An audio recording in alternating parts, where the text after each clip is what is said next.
പാട്ടായിരുന്നു ആദ്യം പാടാൻ വിചാരിച്ചിരുന്നത്. പിന്നീട് എൻ്റെ പ്രിയപ്പെട്ട ബാപ്പ എം കുഞ്ഞുമൂസ എന്ന് പറഞ്ഞ് അവരുടെ സംഗീതത്തിൽ AC അഷ്കറിൻ്റെ രചന മാറ്റി ചെയ്ത് അത് താൽ ബോയ്സ് വിഷൻ്റെ ബാനറിൽ അറബിക് കഥയിലെ രാജാത്തി എന്നുള്ള ലാബിലുള്ള ഒരു വർക്ക് ഇറങ്ങുന്നുണ്ട്. അതിൻ്റെ 2 വരി ഞാൻ പാടാം. ഞാൻ എൻ്റെ പെങ്ങളാണ് പാടിയത്. തീർച്ചയായും പാടണം. ആരും കൊതിക്കുന്ന അമ്പൽ പൂവഴകുള്ള അറബിക്കഥയിലെ രാജാത്തി, ഇങ്ങനെയാണ് തുടക്കം. നല്ല രസമുള്ള അജ്മൽ ബഷീറാണ് അതിൻ്റെ ഓർക്കസ്ട്രേഷൻ ചെയ്തത്. ഒരു അതായത് സിനിമയുടെ ഒരു ലുക്കിൽ, സിനിമയുടെ ഇന്നത്തെ ഒരു കൾച്ചറൽ സംഗീതം ഉണ്ടല്ലോ, നല്ല രസത്തിൽ ചെയ്ത് തന്നിട്ടുണ്ട് അദ്ദേഹം. അതൊക്കെയാണ് പ്രതീക്ഷകൾ.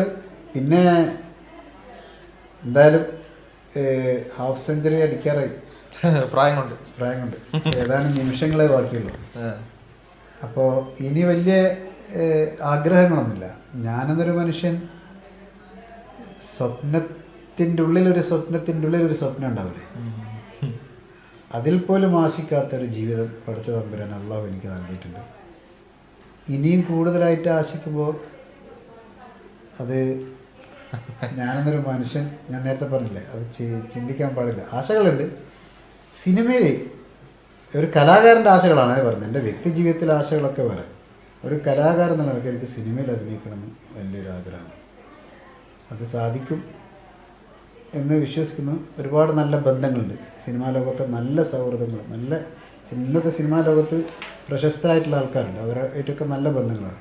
പക്ഷേ അവരെ ഒന്നും ഞാൻ ശല്യപ്പെടുത്താൻ നിൽക്കാറില്ല. അപ്പോൾ ഈ സിനിമൻ്റെ കാര്യവും പലയിടങ്ങളിലായിട്ട് ഞാൻ പറഞ്ഞു കേട്ടിട്ടുണ്ട്, താജുൽ ഖാൻ്റെ പല ഇൻ്റർവ്യൂകളിലൊക്കെ.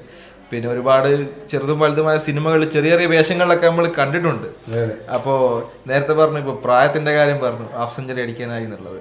അപ്പോൾ അതിനോട് ചേർന്ന് സാന്ദർഭികമായി ചോദിക്കട്ടെ, ഈ ഹാഫ് സെഞ്ചുറിയിലേക്ക് എത്തുമ്പോഴും ഈ പഴയ ഒരു കൽബാണ് ഫാത്തിമ ഏതാണ്ട് ഒരു 10-15 കൊല്ലം മുമ്പാണ്, 17 കൊല്ലം. അപ്പോൾ ആ 17 കൊല്ലത്തിന് ശേഷവും ആ ഒരു കാണാനുള്ള ആ ഒരു ലുക്കിന്ന് കുറച്ച് താഴോട്ട് പോയി എന്നല്ലാതെ, മീൻസ് പ്രായം കുറഞ്ഞ പോലെ അല്ലാതെ കൂടിയതാരും തോന്നുന്നില്ല.